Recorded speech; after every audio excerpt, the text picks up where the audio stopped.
آج کی اس ویڈیو میں ہم آپ کو بتانے جا رہے ہیں معاشرے کے ناسور۔ آئیے جانتے ہیں وہ کیا ہیں۔ کسی پر گناہوں اور برائیوں کا جھوٹا الزام لگانا اس سے کہیں زیادہ برا ہے۔ ہمارے معاشرے میں جو برائیاں ناسور کی طرح پھیل رہی ہیں، ان میں سے ایک تہمت و بہتان یعنی جھوٹا الزام لگانا ہے۔ چوری، رشوت، خیانت جیسے الزامات ہمارے گھریلو کاروباری دفتر زندگی کا سکون برباد کر رہے ہیں۔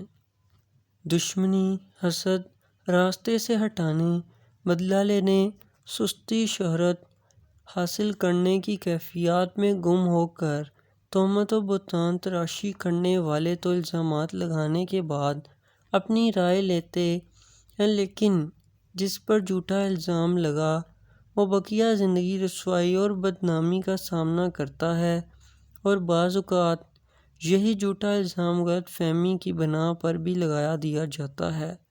اس بات کو ایک فرضی حقائق سے سمجھتے ایک گاؤں میں ایک پنچایت لگی ہوئی تھی۔ معاملہ بھینس کی چوری کا تھا۔ گاؤں کے اسکول کے ماسٹر بھی موجود تھے۔ اچانک ایک دیہاتی بھامتا ہوا وہاں آیا اور بلند آواز سے کہنے لگا، ماسٹر جی، وہ بہن آپ کے باڑے میں مل گئی۔ یہ سن کر ماسٹر صاحب نے اپنا سر پکڑ لیا۔ پنچایت کے لوگ بھی حیرت زدہ رہ گئے، لیکن ماسٹر صاحب کے سامنے کچھ بولنے کی ہمت نہیں ہوئی، لیکن ایک ایک کر کے کھسک لیے۔ وہ دیہاتی بھی چلا گیا۔ ماسٹر صاحب شرمندگی اور افسوس کے مارے وہیں سکتے کے عالم میں بیٹھے رہے۔ کچھ ہی دیر گزری تھی کہ وہ دیہاتی دوبارہ بھاگتا ہوا آیا اور ماسٹر جی کے پاؤں پکڑ کر کہنے لگا، مجھے معاف کر دیں، وہ بہن آپ کے باڑے سے نہیں بلکہ ساتھ والے باڑے سے ملی ہے۔ ماسٹر جی صدمے کی حالت میں اتنا ہی کہہ سکے، اب تم سارے گاؤں میں اعلان بھی کرو تو کوئی فائدہ نہیں، کیونکہ لوگ اب مجھے چور کے نام سے یاد کیا کریں گے۔ کسی عورت پر بدکاری کا جھوٹا الزام لگانا زیادہ خطرناک ہے، لیکن بعض بے باک کے لوگ یہ بھی کر گزرتے ہیں کہ وہ اتنا نہیں سوچتے کہ اس کے گھر والوں پر کیا گزرے گی۔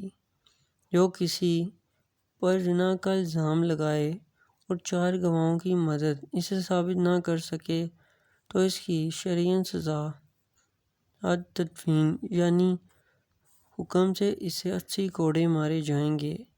اس کا خرفِ نقصان بھی سن لیجیے، چنانچہ 100 سال نیکیوں کو برباد کر دیتا ہے۔ کسی پر جھوٹا الزام لگانا بہت آسان سمجھا جاتا ہے، لیکن جس پر الزام لگا بعض اوقات اس کی نسلیں بھی متاثر ہوتی ہیں۔ ذرا سوچیے، جس کی اولاد کو یہ طعنہ ملے کہ تمہارا باپ چور ہے، اس کے دل پر کیا گزرے گی۔ پاکستان کے کسی شہر کے ایک ہوٹل میں افسوسناک واقعہ پیش آیا۔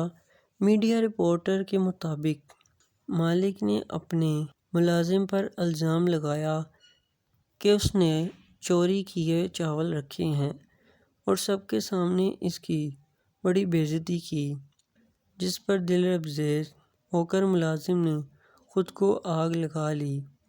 یقیناً یہ چیز غلط تھی، لیکن دوسرے ہوٹل ملازمین نے آگ بجھائی اور اسے تشویشناک حالت میں لاہور منتقل کر دیا گیا۔ جناب رسالت آپ صلی اللہ علیہ وآلہ وسلم نے خواب میں دیکھے ہوئے کئی مناظر کا بیان فرما کر یہ بھی فرمایا کہ کچھ لوگوں کی زبان سے لٹکایا گیا تھا، جس میں جبریل نے ان کے بارے میں پوچھا تو انہوں نے بتایا کہ یہ لوگ بلا وجہ الزام لگایا کرتے تھے۔ اس سے پہلے کہ دنیا سے رخصت ہونا پڑے، تہمت و بہتان سے توبہ کر لیجیے۔ معافی مانگنا بھی ضروری ہے، بلکہ جن کے سامنے بہتان باندھا ہے ان کے پاس جا کر یہ کہنا ضروری ہے کہ میں نے جھوٹ کہا تھا، جو فلاں پر میں نے بہتان باندھا تھا۔ بے شک یہ چیز سخت ہے، لیکن یہ دنیا میں تھوڑی سی ذلت اٹھانی آسان، جبکہ آخرت کا معاملہ انتہائی سنگین ہے، جو کہ تب برداشت نہ ہو پائے گا۔ ہمیں چاہیے کہ ہمیں ایسی چھوٹی چھوٹی چیزوں پر دھیان دینا چاہیے، کہیں ہم کچھ غلط تو نہیں کر رہے۔ کیا یہ درست ہے کہ کسی پر بلا وجہ اس طرح کہہ دینا جو کہ حقیقت نہ ہو؟ کچھ لوگوں کو یہ بھی عادت ہے کہ بنا کسی جانچ کے ہی دوسرے پر الزام لگاتے ہیں۔